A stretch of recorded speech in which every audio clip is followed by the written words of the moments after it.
पूरी दुनिया में पक्षियों की 10,000 से भी ज़्यादा प्रजातियां पाई जाती है। सभी के वही 2 पंजे, 2 पंख और एक गर्दन होती है। लेकिन इन्हीं में से एक ऐसा पक्षी है जिसकी एक अलग ही पहचान है, जो आसमान का सीना चीर के हजारों मीटर ऊपर 120 किलोमीटर आवर्स की रफ्तार से उड़ता है, जो खुद के कई गुण अधिक वजन के शिकार को भी अपने पंजों में दबोच कर उड़ जाता है। और इसीलिए उसे पक्षियों का राजा कहा जाता है, जिसे हम बाज के नाम से जानते हैं। और एक बाज इतना ऊंचा मुकाम हासिल करता है अपनी ट्रेनिंग और अपनी पुनर्जन्म की वजह से।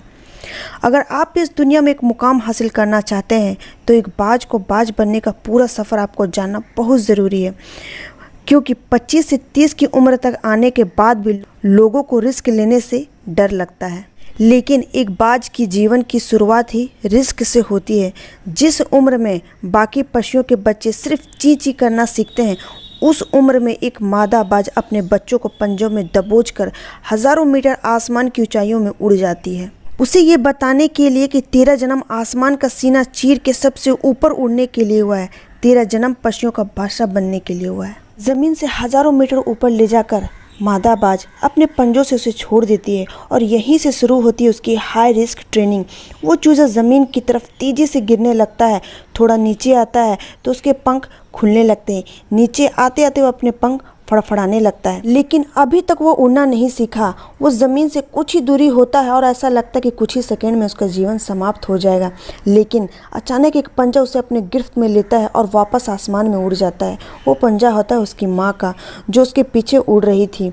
उसकी ये ट्रेनिंग तब तक चलती रहती है जब तक वह उड़ना नहीं सीख जाता। इतनी हाई रिस्क ट्रेनिंग होने के बाद इस दुनिया को एक बाज मिलता है।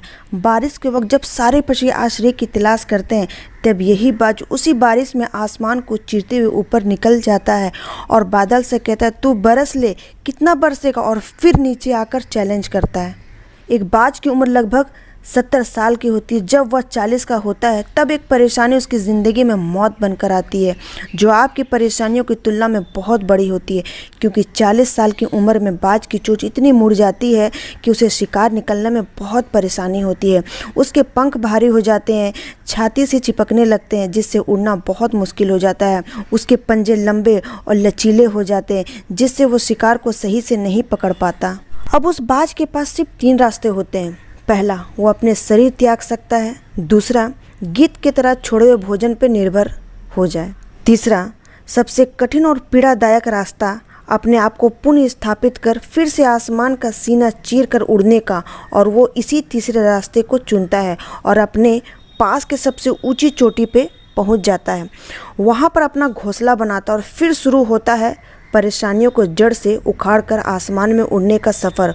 वो अपनी चोंच को एक चट्टान पर मार मार कर तोड़ देता है और लहूलुहान हो जाता है और इंतज़ार करता है नई चोंच के आने का। उसके बाद अपनी नई चोंच से अपने पंजों को काट देता है और फिर इंतज़ार करता है नए पंजों के उग आने का। उसके बाद वो अपने एक एक पंख को अपने शरीर से अलग करता है और फिर इंतज़ार करता है नए पंख उग आने का। और इसी प्रक्रिया में उसे समय लगता है पूरे 5 महीने का।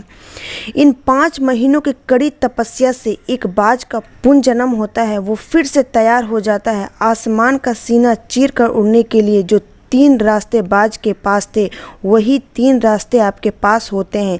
लेकिन कुछ लोग पहले रास्तों को चुनते हैं और परेशानियों के तले दबकर सुसाइड कर लेते हैं। ज़्यादातर लोग दूसरे रास्ते को चुनते हैं। वे परेशानियों का बोझ पड़ते ही अपने लक्ष्य को छोड़कर एक नॉर्मल लाइफ जीने लगते हैं। और कुछ लोग वो लोग भी होते हैं जो इस परेशानियों को लात मारकर अपनी मेहनत के दम पर बाज की तरह आसमान की बुलंदियों को छूते हैं। दोस्तों, बाज की यह ट्रेनिंग हमें बहुत बड़ी सीख देती है कि अगर रिस्क लेना पड़े तो लो, कि अपने फील्ड में अपने आप को इतना ट्रेन कर लो कि उस फील्ड में आपसे ऊपर उड़ने के बारे में सोच कर लोगों के पसीने छूट जाएं।